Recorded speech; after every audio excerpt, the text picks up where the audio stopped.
नमस्कार सगळ्यांना, स्वागत आहे परत एकदा सर्वांचं आपल्या आवडत्या चॅनलवरती. तर जलसंपदा विभागामध्ये जी गट ब संवर्गाची पदे होती, तर त्या रिक्त पदांबद्दल मागच्या व्हिडिओमध्ये माहिती वगैरे दिलेली होती. जवळपास एक 2243 समथिंग जी आहे ती गट ब ची रिक्त पदे वगैरे होती. तर त्याला अनुसरून खूप साऱ्या विद्यार्थ्यांच्या कमेंट्स होत्या की गट क आणि ड संदर्भात नेमकी अपडेट काय आहे, किंवा या जलसंपदा विभागामध्ये या गट क आणि ड संवर्गामध्ये कुठल्या कुठल्या संवर्गाची किती किती रिक्त पदे आहेत, अशी खूप सारी कमेंट्स विद्यार्थी करत होते. सो त्यांनाच अनुसरून या जलसंपदा विभागामध्ये जी काही गट क आणि ड संवर्गामध्ये भरण्यात येणारी जवळपास 13,490 अशी ही रिक्त पदे आहेत. पण ती कुठल्या संवर्गाची काय आहेत याबद्दल या व्हिडिओतून तुम्हाला सगळी माहिती मिळून जाईल. त्या अगोदर नवीन असाल, सगळ्यात पहिलं सबस्क्राईब करून द्या आणि काही डाऊट असतील आवश्यक कमेंट बॉक्स तुमच्यासाठी खुला आहे, त्या ठिकाणी कमेंट करून विचारपूस करू शकता. ओके, सो वळूयात आपल्या मुख्य टॉपिककडे. याची जी काही अपडेट वगैरे आहे ती मी टेलिग्रामला टाकत असतो, टेलिग्राम जॉईन करून घ्या. ओके, सगळ्यात पहिलं जर बघायला गेलं तर याच्यामध्ये गट क संवर्गामध्ये जवळपास एक 30/9/2025 ओके या तारखेपर्यंत ही जी काही गट क संवर्गाची पदे आहेत ती याच्यामध्ये तुम्हाला दिसत असतील. ओके, आता याच्यामध्ये बघा, गट क संवर्गामध्ये अराजपत्रित याच्यामध्ये बघून घ्या, उपआवेशक, प्रथम लिपिक, मुख्य दफ्तर कारकून, कनिष्ठ वैज्ञानिक, त्यानंतर अधिपरिचारिका, त्यानंतर परिचारिका, त्यानंतर कृषी पर्यवेक्षक. ओके, या सर्व जणांची जी काही रिक्त पदे आहेत या तक्त्यामध्ये आहेत आणि हीच पदे येत्या जाहिरातीमध्ये सरळ सेवेअंतर्गत ही भरण्यात येणार आहेत. ओके, बाकीची ही जी काही पदे आहेत ती पदोन्नतीने भरली जातील, त्याच्यामुळे याच्याशी काही संबंध नाही आहे. ओके, तर लक्षात ठेवा, हे या संदर्भात झालं. बाकी जे काही ऑदर आहेत अराजपत्रीचे, त्याच एवढंच की त्यांचं ग्रेड पे जे आहे ते वेगळं असतं. तर ते जर बघायला गेलं तर आरेखक आहे, क्षयकिरण तज्ज्ञ आहे, सुरक्षा अधिकारी, भांडारपाल, ग्रंथपाल आणि मिश्रक. ओके, या पद्धतीची हे आहेत. आरेखकची खूप मोठ्या प्रमाणात आहेत, 80 ही रिक्त पदे आहेत आणि टोटल जर बघायला गेलं तर ही 95 या ठिकाणी आहेत. ही सर्व गट क ची आहेत. ओके, सो लक्षात ठेवा.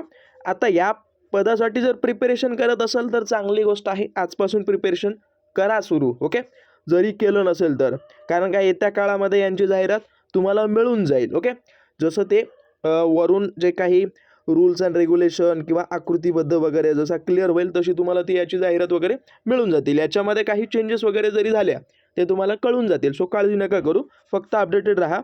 आता बघा, इथं बघायला गेलं की सहाय्यक आरेखक, त्यानंतर स्थापत्य अभियांत्रिकी सहाय्यक, हे गट क चं आहे. आपण गट ब च पाहिले ते आणि हे याच्यासाठी सहसा तरी पात्रता सारखीच आहे, पण थोडंसं वेतन आणि जो काही डिफिकल्टी लेवल एक्झामचा असतो तो थोडाफार वेगळा वगैरे असतो. ओके, आता याच्यामध्ये बघून घ्या, कृषी सहाय्यकचे आहेत, त्यानंतर परत बघायला गेलं लघुटंक लेखक, वरिष्ठ दफ्तर कारकून. तर या पद्धतीचे सर्व पदे या ठिकाणी रिक्त आहेत.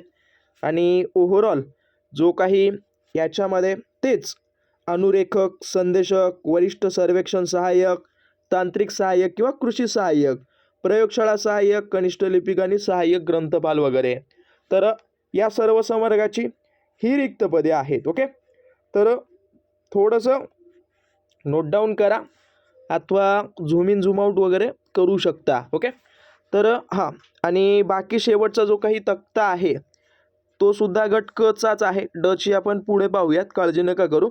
आता याच्यामध्ये बघून घ्या, औषध निर्मात्याचं एक पद आहे, वाहन चालक आहे, त्यानंतर दूरध्वनी चालक, भांडार वगैरे ॲज इट इज. कालवा निरीक्षक खूप जण विचारतात, मोजणीदार. ओके, त्यानंतर दफ्तर कारकून, ही जी काही आहे ती टॉप IMP लेवलची पदे आहेत आणि याच्यासाठी मिनिमम पात्रता वगैरे लागते, त्याच्यामध्ये काही तेवढं हार्ड नाही आहे. ओके, तर लक्षात ठेवा, असे मिळून टोटल जर बघायला गेलं तर सरळ सेवेअंतर्गत भरण्यात येणारी ही 5,581 पदे या ठिकाणी आहेत.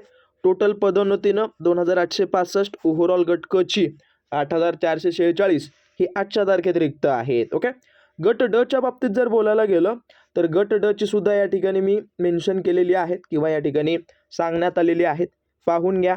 याच्यामध्ये बांधणीकार, परत कारभारी, त्यानंतर दफ्तरी हवालदार, नाईक, मुकादम, त्यासोबत बघायला गेलं तर शिपायाची खूप मोठ्या प्रमाणात रिक्त आहेत. ओके, 2716 वगैरे.